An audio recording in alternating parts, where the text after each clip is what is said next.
విశాఖపట్నంలో Suraksha child and women rights society ఆధ్వర్యంలో మాజీ డిప్యూటీ మేయర్ పశ్చిమ నియోజకవర్గం 52వ వార్డు నాయకుడు జియాని శ్రీధర్తో ప్రత్యేక ఇంటర్వ్యూ నిర్వహించారు. ఈ సందర్భంగా సొసైటీ వ్యవస్థాపకురాలు అధ్యక్షురాలు శ్రీమతి తోట జయలక్ష్మి చేపడుతున్న సేవలను ఆయన అభినందించారు.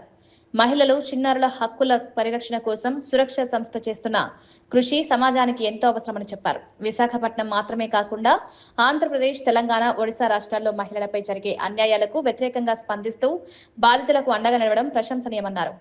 What do you say, the strategy or the pillar for our organization?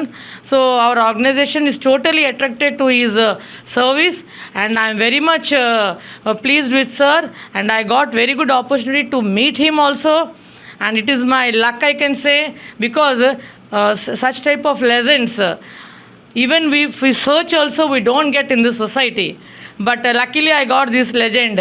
I am very much happy to meet him, and on the behalf of Suraksha Women and Child Rights Society, I again wish him that he should continue this helpless people, and he should do his service in a good way, and he should continue in all types of aspects for the people who are waiting for his help.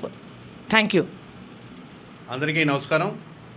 తోట జయలక్ష్మి గారు మరి ఆంధ్రప్రదేశ్, తెలంగాణ, ఒరిస్సా రాష్ట్రాల్లో women and child welfare కానీ మరి అలాగే సురక్ష consumer rights welfare society ఆధ్వర్యంలో ఈ యొక్క 3 రాష్ట్రాల్లో ఎవరికి ఏ ఇబ్బంది ఉన్నా కూడా ప్రతి విషయంలో 24/7 అందుబాటులో ఉంటూ ప్రతి ఒక్కరికి ఒక సర్వీస్ చేస్తూ మరి జయలక్ష్మి గారికి ప్రత్యేకమైన అభినందనలు తెలియజేసుకుంటున్నాను.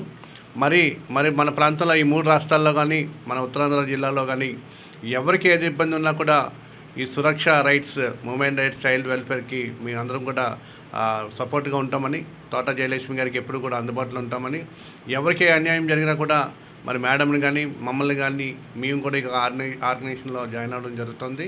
మరి ఎవరికి ఇబ్బంది ఉన్నా కూడా మనందరం కూడా ఒక మంచి వాతావరణంలో, ఆరోగ్యకరమైన వాతావరణంలో ఒక సక్సెస్ఫుల్గా న్యాయం జరిగేటట్టు మహిళలకు కానీ పిల్లలకు కానీ అందరికీ న్యాయం జరిగేటట్టు తొందరగా న్యాయం జరిగేటట్టు మనం ప్లాన్ చేద్దాం. మరి ఈ యొక్క ఆర్గనైజేషన్కి మనందరం కూడా సపోర్ట్ చేద్దామని అందరికీ తెలియజేస్తూ సెలవు తీసుకున్నాం. జై హింద్.